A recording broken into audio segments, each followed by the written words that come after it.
Saudara-saudari terkasih, apakah saudara sudah memulai hari ini dengan penuh sukacita dan punya niat untuk berbuat baik meskipun kecil? Semoga Tuhan memberkati niat baik saudara. Saya sering kali merenungkan, mengapa yang sering datang berkonsultasi itu kebanyakan wanita atau ibu-ibu. Jarang bapak-bapak yang konsultasi. Ada, tetapi tidak sebanyak ibu-ibu maksudnya. Tidak sebanyak wanita. Ternyata memang wanita itu ketika berkonsultasi seringkali berbeda tujuannya dengan yang para bapak. Kalau ibu-ibu wanita konsultasi seringkali itu hanya ingin didengarkan. Curhat. Rupanya curhat itu sebuah kebutuhan bagi wanita. Jadi ketika mengalami sesuatu bergejolak di dalam batin, ada yang mengganjal, wanita-wanita itu dengan menceritakan, mengeluarkan semuanya sudah selesai. Solusinya belum diberi pun sudah selesai. Maka saya seringkali juga heran.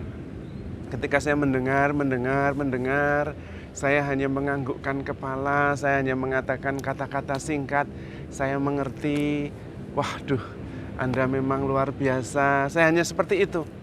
Dan ketika sudah lama menceritakan semuanya, dia lega dan kemudian mengatakan, terima kasih Romo, saya sudah lega. Loh, saya merasa belum memberi solusi apa-apa ini. Rupanya memang para wanita seringkali curhat itu bukan mencari solusi, tetapi mengeluarkan beban, tekanan, unek-unek di dalam hati. Dan ketika itu dikeluarkan, itu seperti ruangan yang penuh dengan sampah, kemudian dikeluarkan semua, lega. Berbeda dengan pria.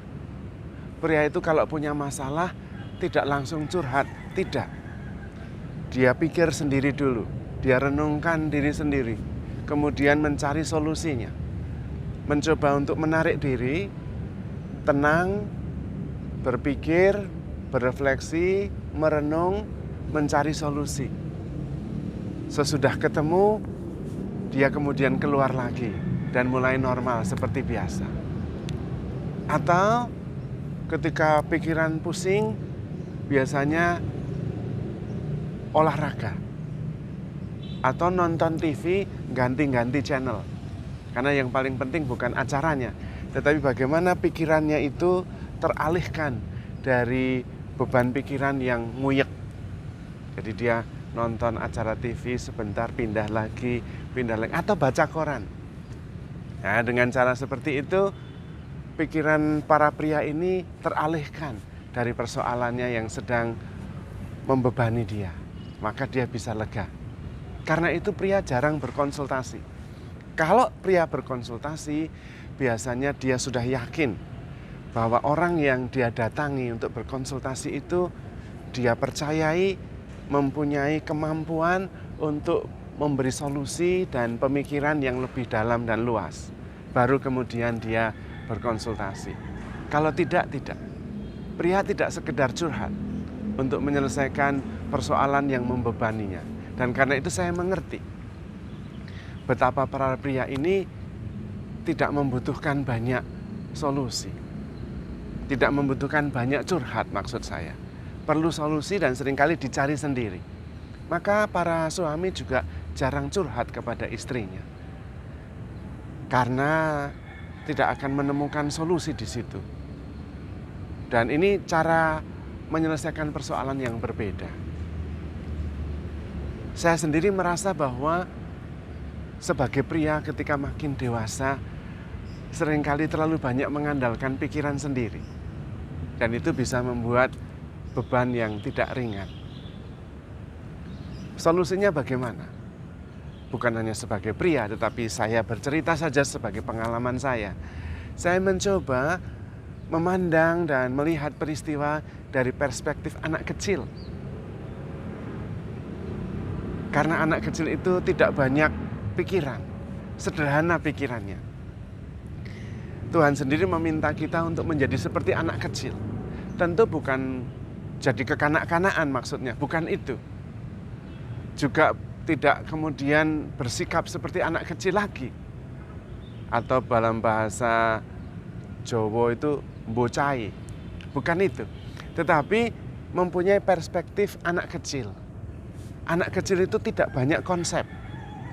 Kalau bertemu dengan seseorang, dia bertemu apa adanya, dirinya sendiri apa adanya, dan orang lain dia terima sebagaimana apa adanya. Tidak banyak konsep.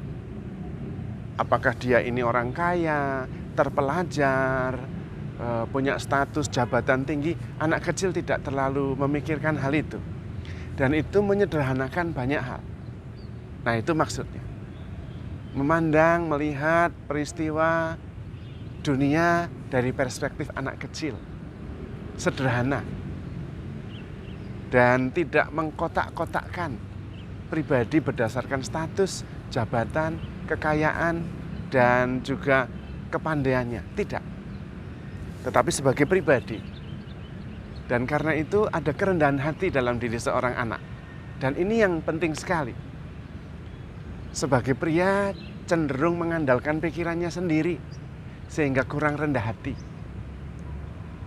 Karena itu saya suka sekali Amsal bab 3 ayat 5. Percayalah kepada Allah dengan sepenuh hati dan jangan menyandarkan keputusanmu pada pikiranmu sendiri.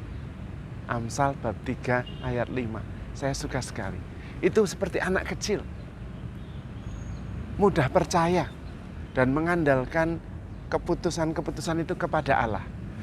Bukan bahwa kita menjadi seperti anak kecil, tetapi perbandingan. Kalau dibandingkan dengan Allah yang sangat bijaksana, kita itu ya tidak ada apa-apanya, seperti anak kecil. Dan karena itu anak kecil itu terbuka dan mudah percaya, mudah juga diajari. Menurut penelitian, anak umur 3-5 tahun, dalam 2 tahun, dia belajar jauh lebih banyak daripada seorang sarjana yang kuliah 4 tahun di universitas.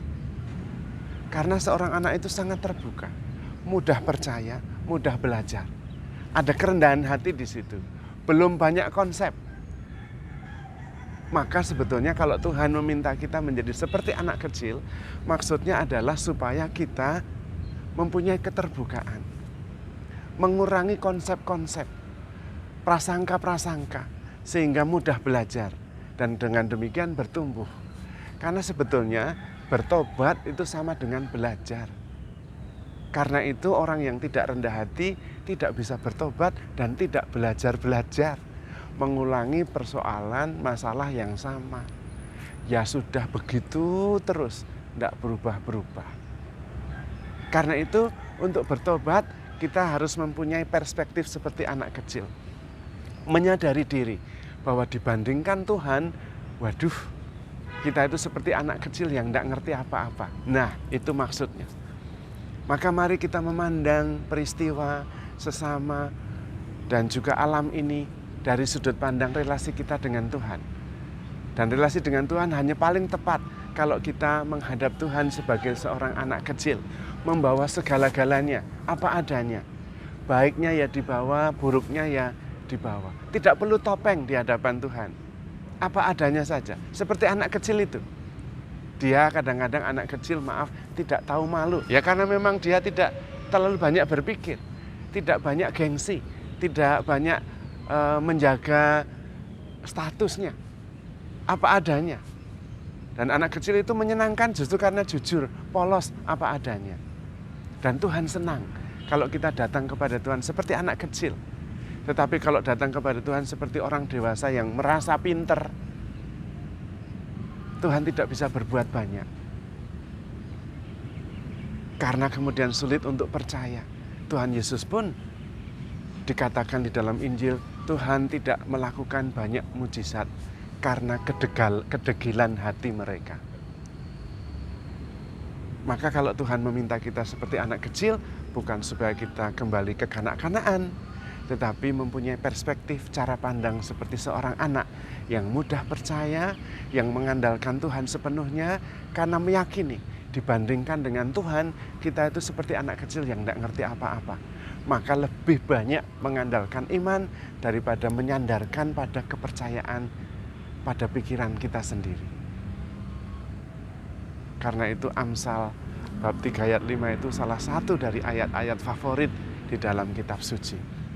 Kita bisa mengetahui banyak hal dan menjadi lebih bijaksana kalau kita percaya kepada Tuhan daripada mengandalkan pikiran kita sendiri. To see without eyes, to know without mind. Tetapi melihat dengan intuisi, dengan hati dan iman. Percaya penuh kepada Allah seperti seorang anak kecil percaya kepada papa mamanya. Apalagi karena kita mempunyai keyakinan bahwa Allah adalah Bapa kita yang sangat mencintai kita, pasti akan memberikan yang terbaik kepada kita anak-anaknya yang percaya penuh dan mengandalkan Tuhan sebagai Bapa. Maka handle yourself with care because you are loved. Tuhan memberkati.